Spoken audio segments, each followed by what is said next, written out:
students of class 4th, I am Sana Ahmed. Let's start with science.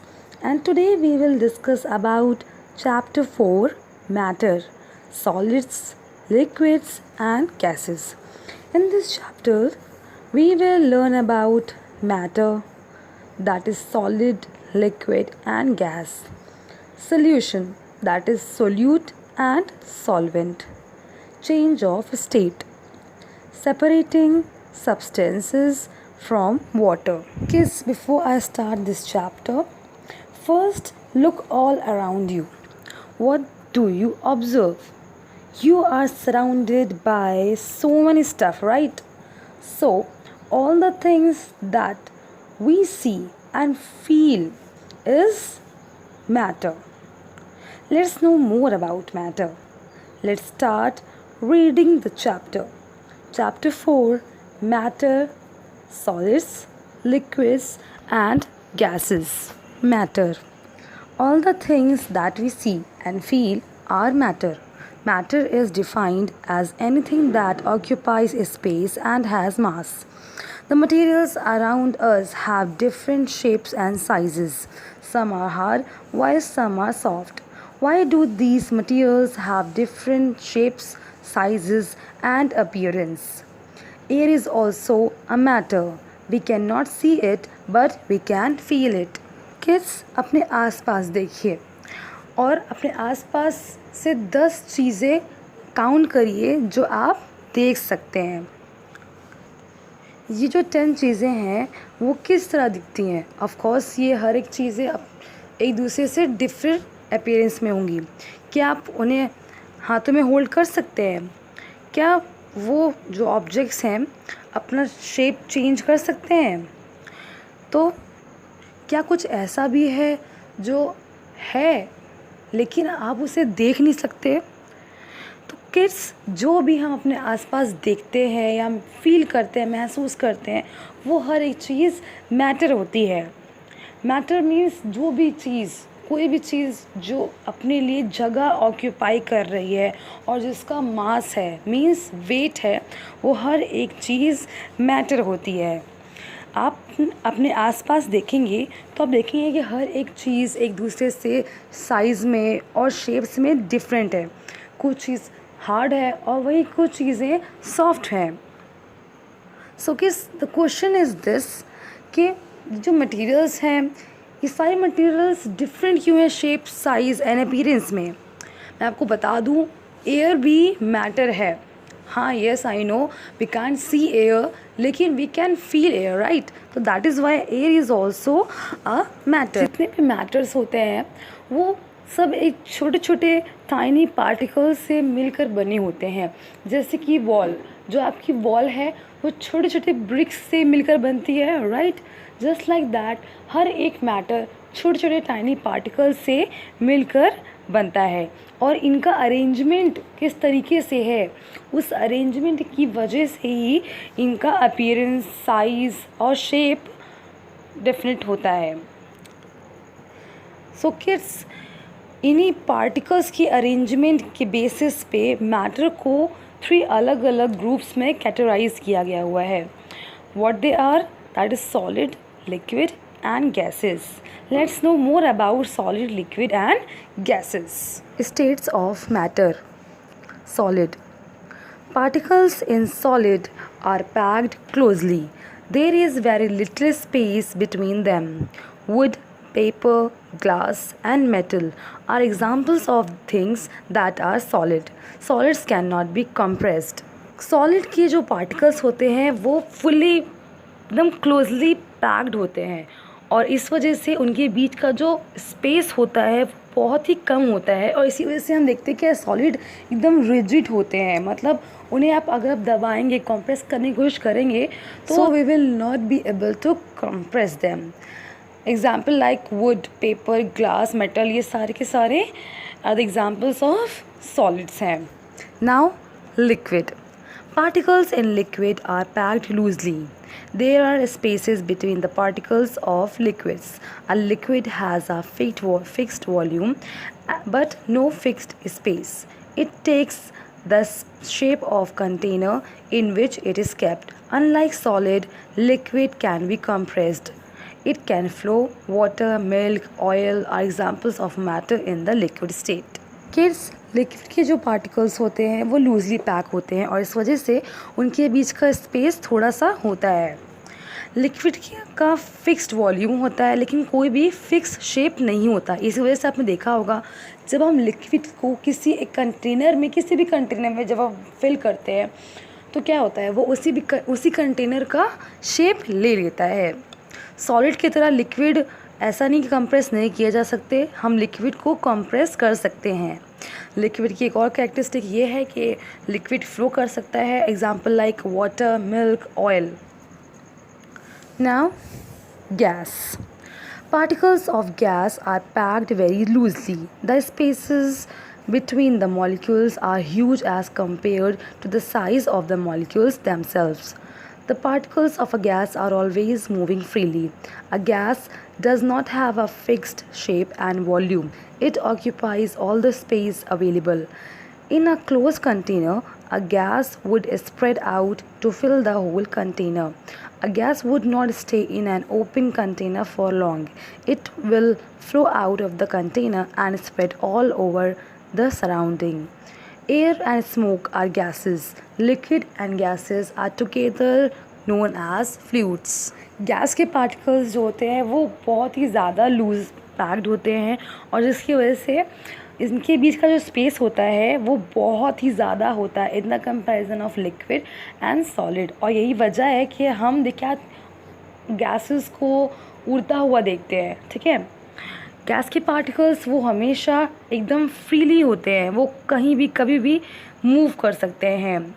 इसी वजह से gas का ना तो कोई फिक्स शेप है और ना ही कोई फिक्स्ड वॉल्यूम है।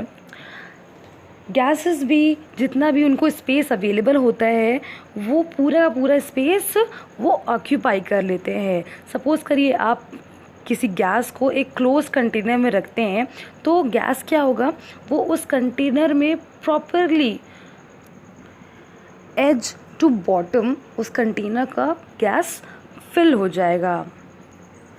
और गैसेस अगर आप कंटेनर ओपन कर देंगे तो वो क्या होगा, वो उड़ जाएंगे, वो बिल्कुल ही वहाँ पे कंटेनर में रुकेंगी नहीं और उस कंटेनर से गैसेस स्प्रेड आउट होकर के बाहर सराउंडिंग में स्प्रेड हो जाएंगे। Just like air and smoke, ये दोनों ही आध एग्जाम्पल्स हैं ऑफ गैसेस। लिक्विड्स और जो गैसेस होते हैं जब ये टुगेदर बाइंड किए जाते हैं तो इनको फ्लूइड्स कहा जाता है। Comparing solids, liquids and gases. The states of matter are solids, liquids and gases. We have carefully investigated these three states of matter. The table below shows how these states are different from or similar to each other. So kids, read this table very carefully. Change of state. A substance can change from one state to another. For example, a solid can change into a liquid. The water in a glass is liquid. However, the ice cubes in the freezer are the solid form of water. But what makes a substance change from one state to another? Heat transfer in matter causes change of state. When matter gains heat, its particles get more energy and start moving faster and away from each other. Whereas when matter loses heat, its particles lose energy and start moving slower and close to each other. Water can lose heat to become ice and can gain heat to become gaseous vapor. So kids, जितने भी substance हम देखते हैं वो एक state से दूसरे state में चेंज हो सकता है। जस्ट लाइक सॉलिड से वो लिक्विड में चेंज हो सकता है। जैसे कि आपके ग्लास में वाटर जो है वो लिक्विड फेज़ में है, वहीं जो आपके फ्रीजर में जो आइस क्यूब्स रखे हैं वो वाटर का ही सॉलिड फॉर्म है। तो किस वजह से, क्यों एक सब्सटेंस एक स्टेट से दूसरे स्टेट में कैसे चेंज हो जाता है? हीट ट्रांसफ़र ही ऐसा एक इम्पॉर्टेंट रोल है किसी भी स्टेट को एक फेज़ से दूसरे फेज़ में चेंज करने के लिए।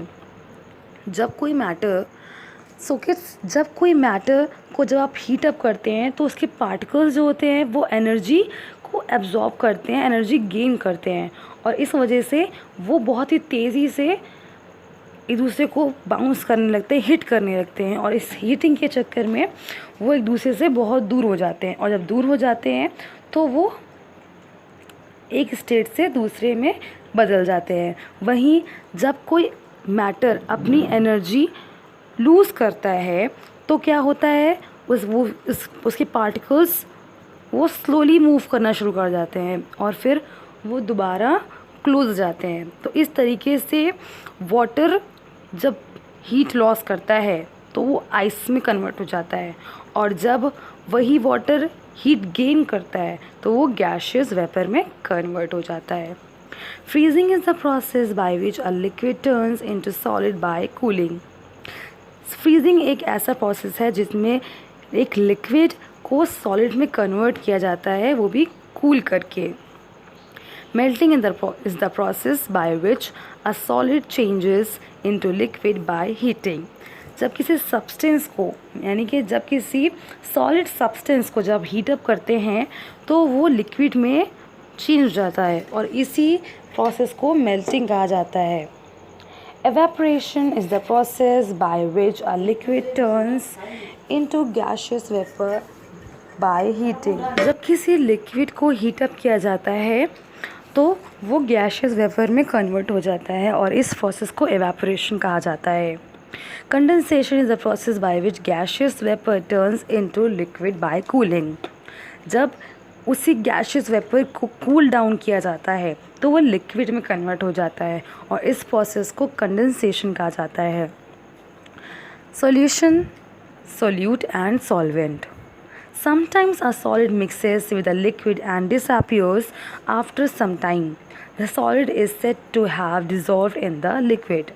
The solid that looks as if it has disappeared is called the solute. The liquid in which the solid is dissolved is called solvent. The solvent and solute together are called the solution. जब हम किसी solid को liquid में mix करते हैं तो वो कुछ टाइम के बाद डिसअपियर हो जाता है। जस्ट लाइक शुगर को अगर आप वाटर में मिक्स करें तो आप क्या देखते हैं, शुगर एक टाइम के बाद डिसअपियर हो जाता है, और हम इसे कहते हैं कि सॉलिड उस लिक्विड में अच्छे से डिज़ोल्व हो गया, मतलब घुल गया। सो किड्स, वो सॉलिड जो हमें लगता है कि वो अच्छे से मिक्स होकर के डिसअपियर हो गया है, ऐसे सॉलिड्स को हम सोल्यूट कहते हैं। और लिक्विड जिसमें सॉलिड अच्छे से डिज़ोल्व हो जाता है, घुल जाता है, ऐसे लिक्विड्स को हम सॉल्वेंट कहते हैं। और जब हम इन्हीं लिक्विड सॉलिड मतलब सोल्यूट और सॉल्वेंट को अच्छे से जब हम टुगेदर मिक्स करते हैं तो जो प्रोडक्ट होता है उसे हम सॉल्यूशन कहते हैं। एग्जाम्पल, सोल्यूट्स मतलब सॉलिड, क्या शुगर ले लीजिए, और सॉल्वेंट यानी कि लिक्विड दैट इज़ वाटर ले लीजिए। जब दोनों को आप मिक्स करेंगे तो हमें सॉल्यूशन मिलेगा, और सॉल्यूशन क्या होगा, sweet water. Separating substances from water. Not all substances dissolve in water. Substances that dissolve in water completely are called soluble substances. Substances that do not dissolve in water completely are called insoluble substances. So kids, हर एक substance water में dissolve नहीं होता है, तो ऐसे substances जो water में properly completely dissolve हो जाते हैं उनको हम सोल्यूबल सब्सटेंस कहते हैं। वहीं ऐसे सब्सटेंस जो वाटर में बिल्कुल भी डिज़ोल्व नहीं होते हैं उनको हम इनसोल्यूबल सब्सटेंसेस कहते हैं। Soluble substances can be separated from water by heating. In the process of heating or evaporation, the water completely vaporizes, leaving behind the substance that was dissolved in it. So kids, जो substances soluble होते हैं उनको water से हम separate कर सकते हैं heating के through। तो क्या करना होता है हमें, उस soluble substance जो solution है उसमें से सोल्यूबल सब्सटेंस और वाटर अलग करने के लिए हमें उसको अच्छे से हीट अप करना होता है। होता क्या है, जब हम उसे हीटअप करते हैं तो वाटर जो होता है वो वेपोराइज हो जाता है और वेपर बन के वो उड़ जाता है, और पीछे क्या होता है, वो जो सब्सटेंस होता है वो वापस उसे छोड़ जाता है। Insoluble substances can be separated by different methods such as filtration and sedimentation। वहीं जो insoluble substance होता है उसको separate करने के लिए दो अलग method हमें करने होते हैं। First is filtration and second one is sedimentation। In filtration, the soluble containing undissolved particle is made to pass through a filter paper. The particles get collected in the filter paper while the water is collected in the separate container. Filtration process में इन insoluble substance को separate करने के लिए क्या किया जाता है, सबसे पहले तो फिल्टर पेपर के थ्रू उस पार्टिकल जो है उसे पास कराया जाता है। तो होता क्या है, जो सब्सटेंस पार्टिकल्स जो होते हैं वो फिल्टर पेपर में ही कलेक्ट हो जाते हैं, और जो वाटर होता है वो एक अलग ही सेपरेट कंटेनर में कलेक्ट कर लिया जाता है। In sedimentation the solution is left undisturbed for some hours in a container. The insoluble particles settle down at the bottom of the container. The clear water at the top of the container is then carefully transferred to the different container। वहीं sedimentation में क्या किया जाता है, उस solution को undisturbed किए हुए, बिल्कुल भी बिना डिस्टर्ब किए हुए कुछ आवर्स के लिए ऐसे ही लेफ़्ट आउट कर दिया जाता है। फिर क्या होता है, वो जो पार्टिकल्स होते हैं, जो इम्प्योर इनसोल्यूबल पार्टिकल्स होते हैं, वो नीचे सेटल डाउन हो जाते हैं बॉटम में, और फिर क्या करते हैं, कुछ टाइम के बाद वो उस वाटर को दूसरे कंटेनर में अलग से ट्रांसफ़र करके सेपरेट कर लिया जाता है। Now kids, here's a recap related to the chapter.